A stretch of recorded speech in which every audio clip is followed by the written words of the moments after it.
Tidak bisa dipungkiri Bapak Ibu Saudara, kita kadang-kadang melewati turbulensi masalah dan persoalan. Tapi karena pilotnya handal yaitu Tuhan Yesus, maka kita boleh mendarat di awal tahun 2024 ini dengan luar biasa. Pertanyaannya saudara, siap untuk terbang lagi lebih tinggi di tahun ini? Berapa banyak yang siap boleh lambaikan tangan tinggi? Tepuk tangan yang dahsyat buat Tuhan Yesus.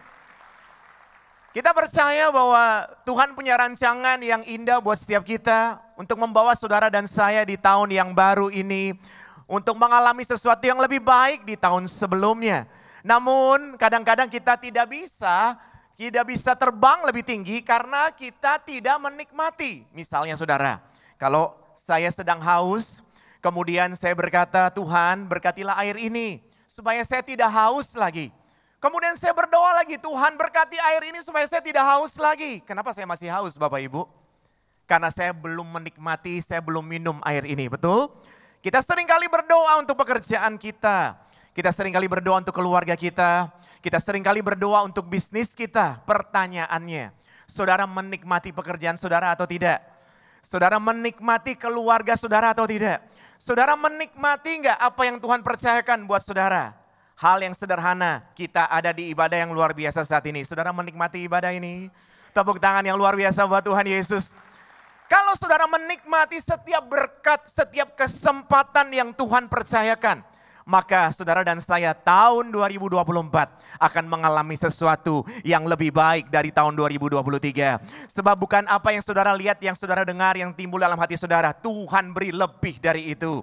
Kita akan sama-sama diberkati firman Tuhan, namun saya ingin mengajak Bapak Ibu untuk sama-sama membaca dari Lukas pasal 5 ayat 7, ayat yang bagian belakang dulu. Dan saya rindu mengajak Bapak Ibu, setiap ayat yang tampil di layar multimedia, kita mau membacanya bersama-sama dengan suara keras. Karena kita percaya firman Tuhan yang keluar tidak akan pernah kembali dengan sia-sia. Mari kita baca sama-sama dengan suara keras mulai. Lalu mereka memberi isyarat kepada di perahu yang lain supaya mereka datang membantunya. Dan mereka itu datang, lalu mereka bersama-sama mengisi kedua perahu itu dengan ikan hingga hampir tenggelam. Ini kondisi di mana Simon Petrus dan kawan-kawannya semula gagal, kemudian Tuhan buat berhasil, namun yang mereka tangkap masih banyak lagi. Jadi tidak bisa ditangkap oleh Simon Petrus saja.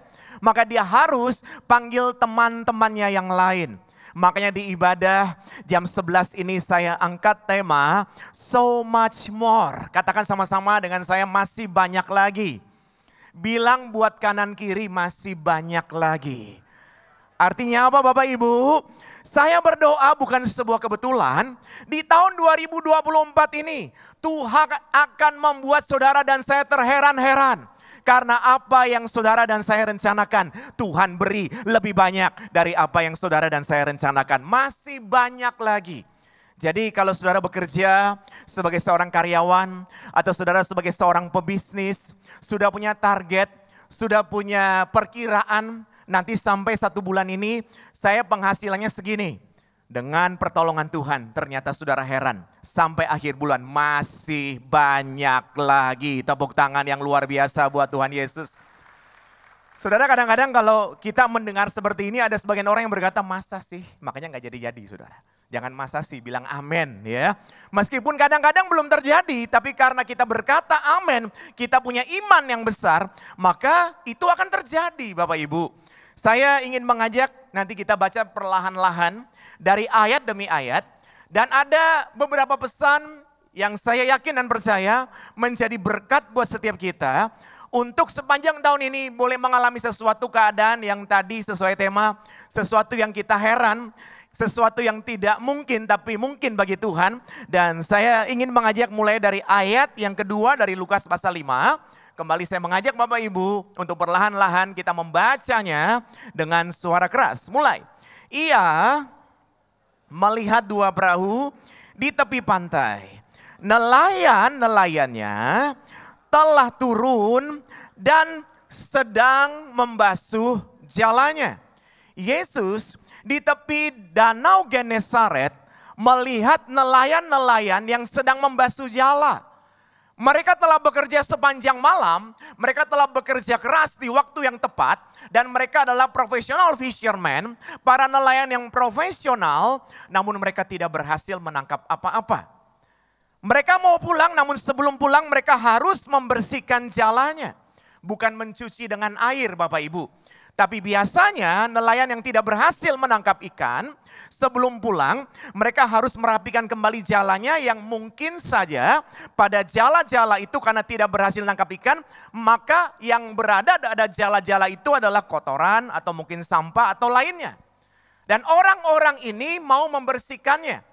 Seperti sudah ada SOP-nya saudara ya. Sudah ada standarnya, oh kalau sebelum pulang ini harus dirapikan dulu, kira-kira seperti itu. Seperti gereja ini yang SOP-nya sangat luar biasa, tepuk tangan dulu buat gereja yang Tuhan percayakan buat kita semua boleh beribadah saat ini. Nah saudara, Yesus melihat mereka. Lanjutannya, mari kita baca lagi dengan suara lebih keras. Mulai, ia naik ke dalam salah satu perahu itu, yaitu perahu Simon, dan menyuruh dia supaya menolakkan perahunya sedikit jauh dari pantai. Lalu ia duduk dan mengajar orang banyak dari atas perahu. Saudara, saya kagum sekali ketika saya baca ini ulang-ulang. Saya merasa kagum sekali sama Tuhan Yesus, saudara. Jadi ketika Tuhan Yesus ada di tepi Danau Genesaret, Bapak Ibu, kemudian orang banyak datang dan ada di sana. Orang banyak ingin mendengar Tuhan Yesus mengajar. Namun Tuhan Yesus tidak langsung mengajar. Kenapa Bapak Ibu? Itulah cara Tuhan. Tuhan itu dalam melayani setiap orang yang datang, dia melayani dengan sungguh-sungguh, dia melayani dengan standar yang tinggi. Jadi kalau boleh dikata tidak main-main lah begitu saudara, bukan kaleng-kaleng lah. Ketika Yesus melihat orang banyak, dia tidak langsung mengajar. Tapi dia pinjam perahu Simon, jadi misalnya Tuhan Yesus ada di tepi Danau Genesaret, danaunya di sebelah sana, orang banyak ada di sini.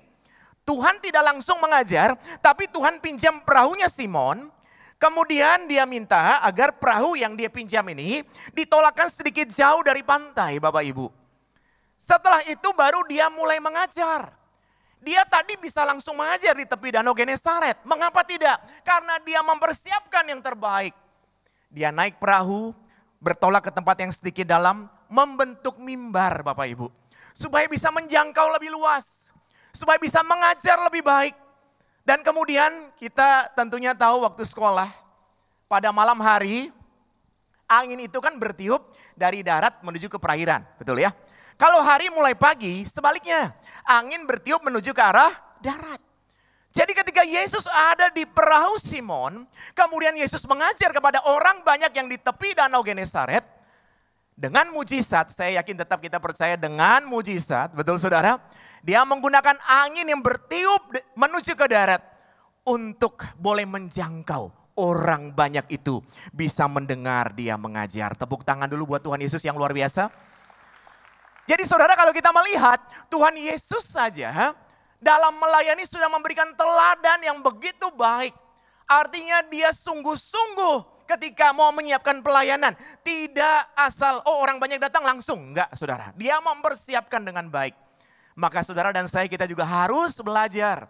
Kalau mau mengalami sesuatu yang lebih baik dari tahun 2023. Maka kerjakan bagian saudara dan saya lebih baik dari tahun 2023. Betul enggak? Kalau kita kerjakan sama saja apa bedanya saudara? Hasilnya ya sama saja. Memang ada bonus dari Tuhan. Tapi Tuhan selalu ingin memberi kesempatan kepada anak-anaknya menunjukkan keseriusannya dalam melakukan segala hal, segala sesuatu. Nah ini dari sisi Tuhan Yesus. Namun saya mau ngajak pesan pertama ini, kita lihat dari sisi Simon Petrus Bapak Ibu. Simon Petrus tinggal di tempat yang namanya Betsaida atau rumah nelayan. Pekerjaannya adalah nelayan, bukan hobi saudara. Kan kalau zaman sekarang orang nangkap ikan kan bisa saja hobi. Tapi Simon Petrus pada saat itu bukan hobinya nangkap ikan, tapi memang pekerjaannya. Kalau dia tangkap ikan itu supaya dia dapat makan dan keluarganya juga dapat makan. Itu adalah profesinya, makanya dikatakan professional fisherman. Nah orang ini sepanjang malam telah bekerja keras. Kemudian tidak berhasil nangkap apa-apa. Saudara pernah merasakan capek? Pernah ya? Capek ada dua hal loh saudara. Kalau capek karena saudara kerja banyak dari pagi sampai malam, gampang, pulang tidur beres ya. Yang capek yang lebih susah adalah capek hati. Kalau capek hati itu sakitnya tuh di mana-mana, sini sakit, kepala sakit, betul ya. Simon Petrus ini sakit, capeknya dua saudara. Capek karena sudah bekerja sepanjang malam dan capek juga karena tidak berhasil menangkap apa-apa. Ketika dalam kondisi yang lelah secara fisik dan lelah juga secara hati, dia sedang ribet dengan jalannya yang harus dibersihkan. Kalau kita lagi berhasil terus disuruh rapi-rapikan lagi ya. Misalnya seseorang buka restoran, rame sekali, omsetnya bagus. Kemudian malam-malam dia lihat semua ikut rapi-rapikan, itu capeknya dengan hati senang, betul ya saudara.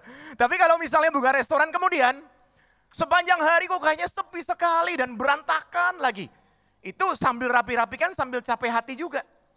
Disitulah seseorang watak aslinya akan terlihat, betul? Ketika Yesus datang kepada seorang yang lelah secara fisik, Yesus datang kepada seorang yang bukan hanya lelah secara fisik, tapi dia juga capek karena dia tidak berhasil sepanjang malam. Yesus pinjam perahunya. Saudara lihat, seorang yang capek ini memberikan, meminjamkan perahu itu kepada Tuhan Yesus untuk mengajar orang banyak. Tepuk tangan dulu yang hebat. Dari sini kita belajar apa saudara? Pesan yang pertama, supaya kita boleh mengalami sesuatu yang lebih baik dari tahun 2023. Maka milikilah karakter yang baik saudara. Orang kalau lagi senang, maaf ya saudara ya, lagi diberkati, senang itu ya semua senyum, betul ya? Kalau di sini saya rasa mau senang gak senang senyum terus ya. Coba lihat kanan kiri, bagikan senyuman dulu yang luar biasa ya. Supaya semua orang bersuka cita ya. Tapi bagaimana kalau kita sedang lelah? Bagaimana kalau kita sedang capek Bapak Ibu? Apakah kita masih bisa tersenyum? Apakah kita masih bisa melakukan sesuatu yang baik? Itu gak gampang. Tapi orang yang punya karakternya baik Bapak Ibu, maka keadaan di sekeliling dia tidak akan mempengaruhi dia. Betul saudara? Kalau engkau dan saya lahir dari Kristus dan mengenal Allah, maka saudara dan saya penuh dengan kasih. Dan kasih itu tetap boleh dirasakan oleh banyak orang, bukan hanya ketika keadaan di sekeliling kita sedang baik-baik saja. Orang baik akan mengeluarkan hal-hal baik dari perbendaharaan hatinya yang baik. Tidak mungkin kan saudara ya, perbendaharaan hatinya jahat, keluarin yang baik itu cuma munafik. Pasti dari karakter yang baik akan menghasilkan sesuatu yang baik. Saudara mau bekerja dimanapun, bekerja di sebuah perusahaan misalnya.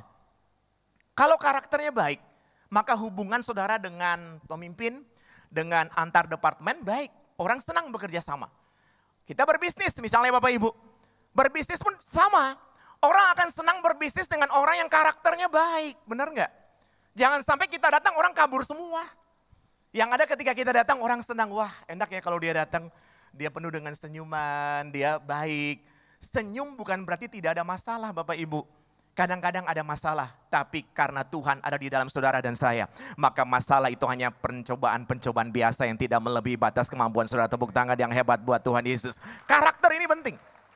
Nah bagaimana supaya kita bisa punya karakter yang baik, saudara? Ada 3 hal Bapak Ibu, ada 3 hal. Nanti saya lihat tadi ada beberapa yang foto, silakan foto, ada slide-slide yang saudara diberkati. Jangan lupa tag gereja NDC saudara.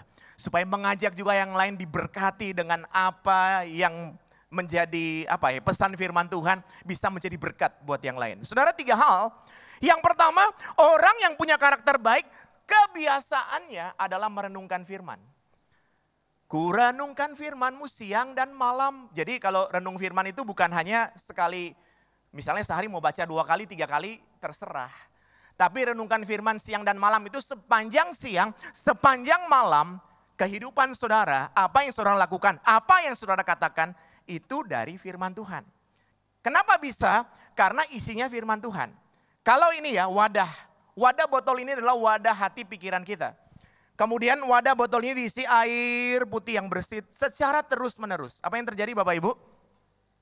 Akan tumpah air putih yang bersih. Kalau dalam wadah ini diisi air yang kotor terus menerus, maka apa yang terjadi Bapak Ibu? Akan tumpahnya air yang kotor.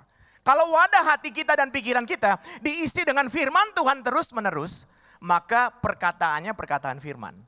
Maka tindakannya tindakan firman Tuhan. Sederhana. Hal yang kedua adalah teladan. Teladan maksudnya apa sih? Orang yang karakternya baik, biasanya dia berpikir dulu sebelum bertindak. Katakan sama-sama dengan saya, berpikir sebelum bertindak. Berpikir dulu sebelum bertindak, berpikir dulu sebelum berpendapat, berpikir dulu sebelum berkata-kata.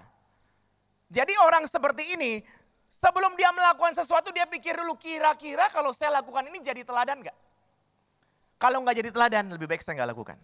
Maka karakternya makin hari makin baik. Betul nggak saudara? Hal yang ketiga adalah komunitas. NDC punya komunitas yang luar biasa. Apa namanya saudara? Kor. Bertumbuhlah di sana saudara. Karena kalau pergaulannya buruk, pergaulan yang buruk merusak kebiasaan yang baik. Kalau pergaulannya baik dalam kor ini saya yakin dan percaya. Maka saudara yang sudah punya kebiasaan baik akan semakin baik. Tepuk tangan yang hebat.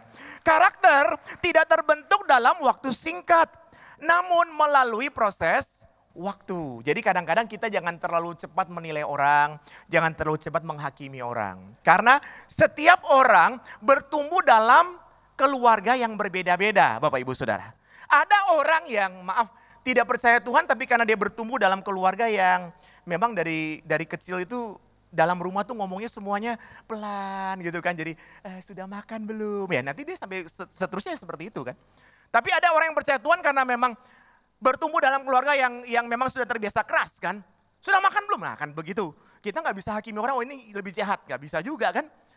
Karakter perlahan-lahan akan terbentuk. Mungkin dia bertumbuh dalam keluarga yang penuh dengan emosi. Tapi ketika kenal Tuhan, cinta Tuhan, Tuhan ubahkan, Tuhan pulihkan. Indah sekali saudara, jangan kita hakimi. Karakter akan pelan-pelan.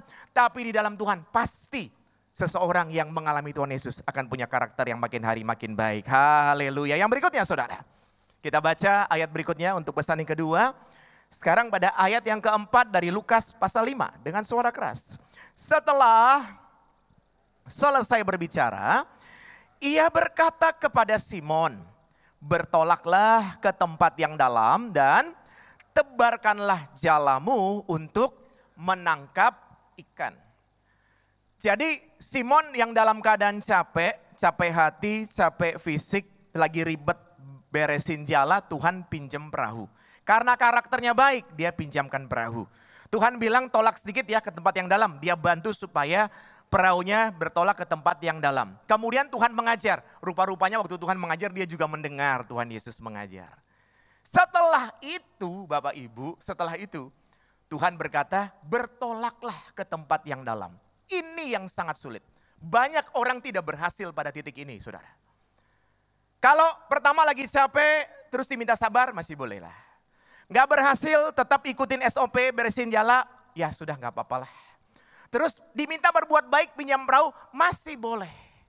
Diminta datang gereja, dengerin khotbah, dengerin sharing firman Tuhan, oke.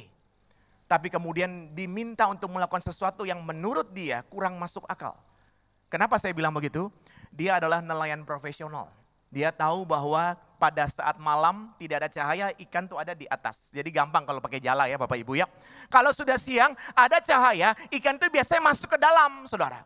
Kalau malam saja tidak dapat ikan, bagaimana siang mau dapat ikan? Kadang-kadang saudara, kita ini tidak berhasil. Atau di titik ini orang sangat banyak yang tidak berhasil. Kalau pergi ke waterboom saudara ya. Waterboom kan pernah lihat gambar ada ember yang besar. Pernah melihat ada ember yang besar, ini ada gambarnya. Ember yang besar saudara. Yang anak-anak biasanya tunggu.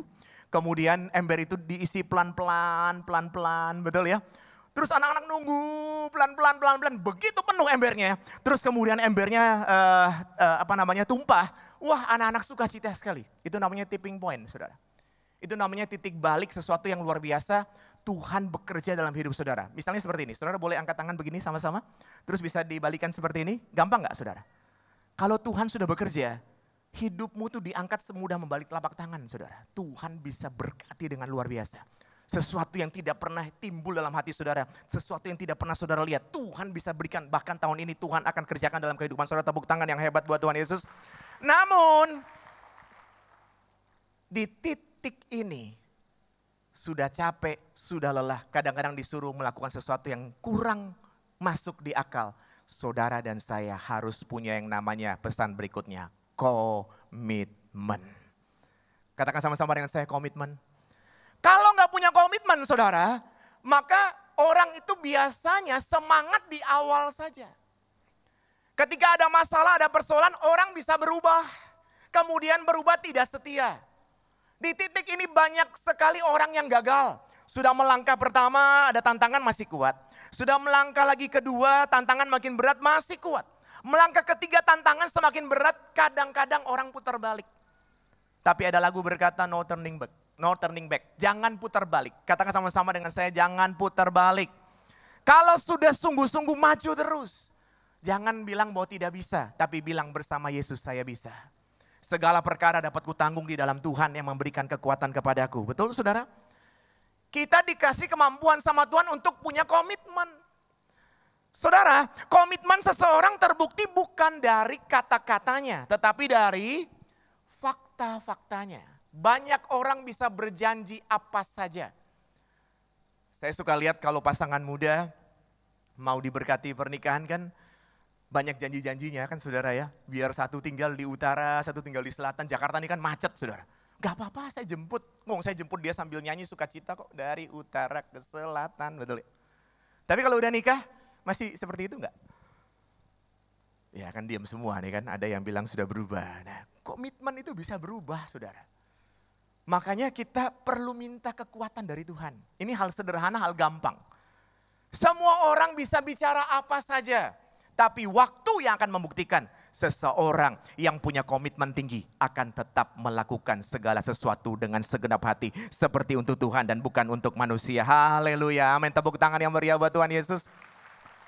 Jadi untuk mengalami sesuatu yang luar biasa, pertama karakternya baik, kedua harus tetap menjadi orang yang punya komitmen tinggi. Yang ketiga saudara, mari kita baca ayat yang kelima dari Lukas pasal 5 dengan suara keras.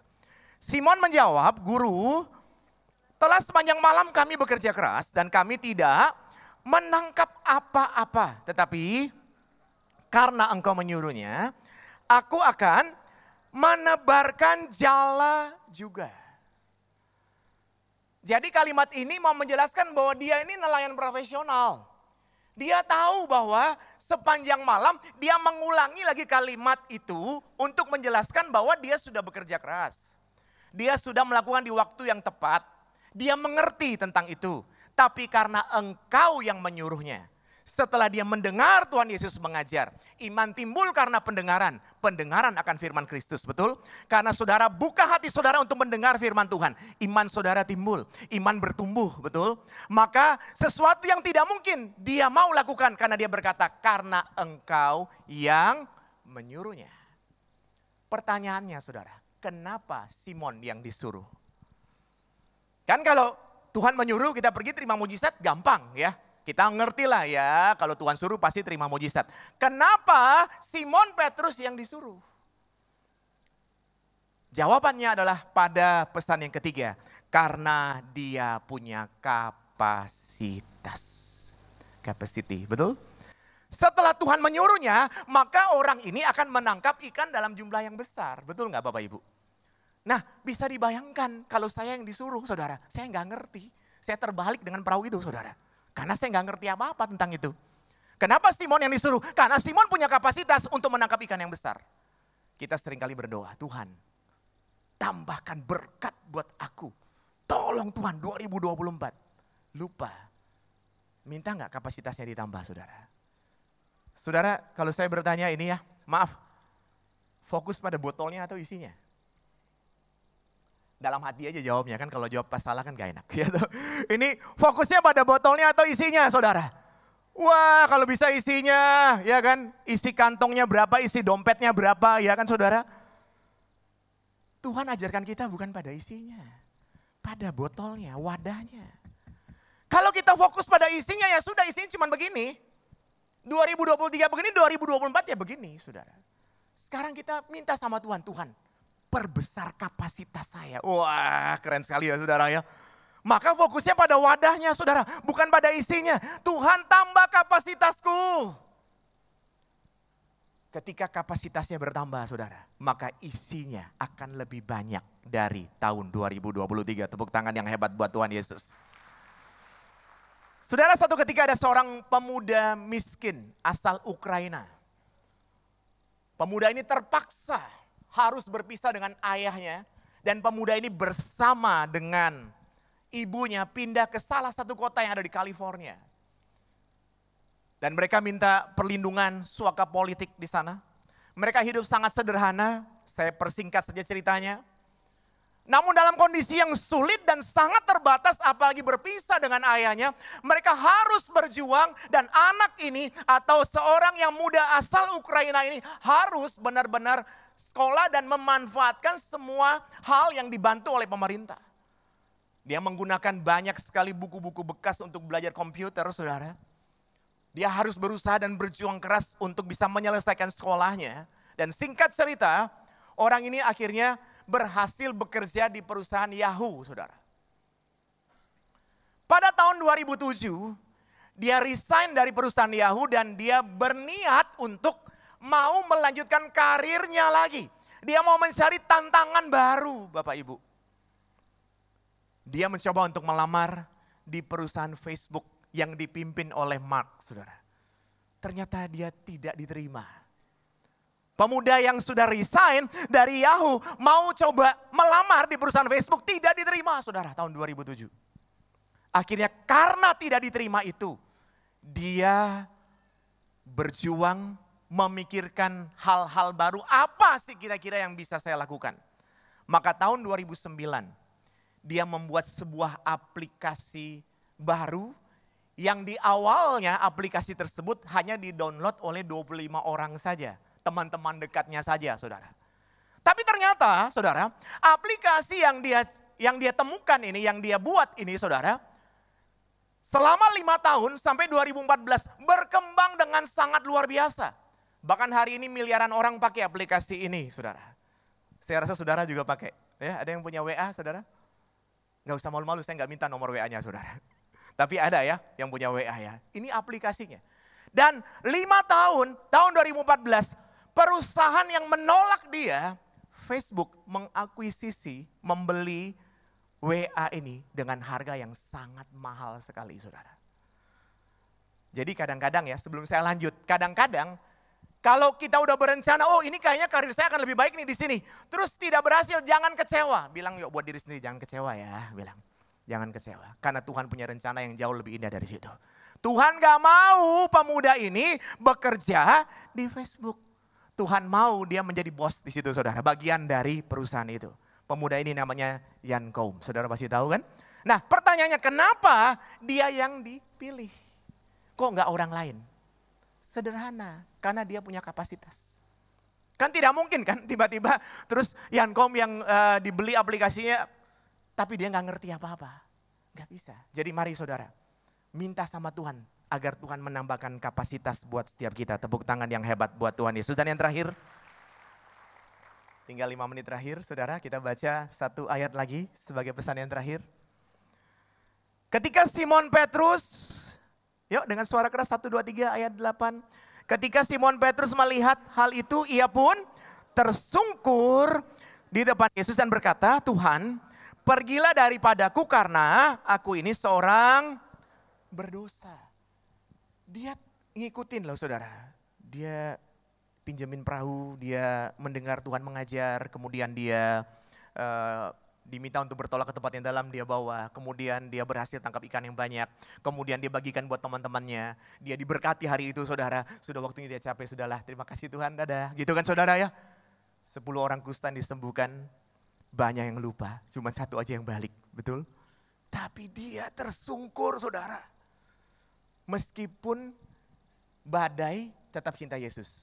Meskipun berkat tetap cinta Yesus. Karena kadang-kadang saudara, badai kita cinta Yesus, begitu berkat. Yesus cari kita susah, kita udah jarang ke gereja gitu kan. Kalau diberkati harus tetap cinta Yesus. Maka yang keempat saudara, konsistensi. Katakan sama-sama dengan saya, konsistensi. Saudara, terobosan akan terjadi apabila saudara bekerja keras ditambah dengan konsistensi. Betul enggak? Kerja keras secara terus menerus. Gagal, coba lagi. Jatuh, bangkit lagi. Gagal, coba lagi. Jatuh, bangkit lagi. Kolonel Harlan Sanders berhasil bukan di usia muda, saudara. Dan berkali-kali dia mencoba ini, mencoba itu. Sampai terakhir di bidang masakan pun dia coba berkali-kali. Berkali-kali gagal, tapi dia coba terus. Sampai akhirnya muncul yang namanya KFC. Betul saudara? Di usia tua saudara, bukan di usia muda. Jadi tidak ada kata terlambat. Konsisten aja terus saudara. Bekerja keras dengan konsisten. Akan menghasilkan yang namanya terobosan. Tepuk tangan yang hebat. Dan mari kita sama-sama simpulkan. Saya boleh minta teman-teman di musik untuk kita akan siapkan lagu ini. Saudara, temanya adalah apa? So much more. Bilang buat diri sendiri, masih banyak lagi. Saudara percaya? Ini sekarang tanggal berapa? 18. Nanti bulan ini setelah selesai tanggal berapa? 28, 29? Nanti saudara cek, masih banyak lagi Tuhan siapkan. Bulan Maret berikutnya, akhir tahun. Wih, ternyata masih banyak lagi. Saya nggak bicara hanya soal uang saudara, bukan itu, terlalu sempit. Tapi banyak hal yang Tuhan kerjakan dalam hidup saudara. Jangan lupa, ada 4C. 4C. Bagaimana supaya mengalami sesuatu yang lebih banyak lagi? Katakan sama-sama yang pertama apa? C yang pertama? Karakter. Karakternya harus baik saudara. Orang akan bekerja sama dengan orang-orang yang karakternya baik. C yang kedua apa? Komitmen. Orang senang bekerja sama dengan orang yang tetap komit dengan apa yang sudah dia katakan. Dia terus melakukannya. Yang ketiga apa saudara? Capacity.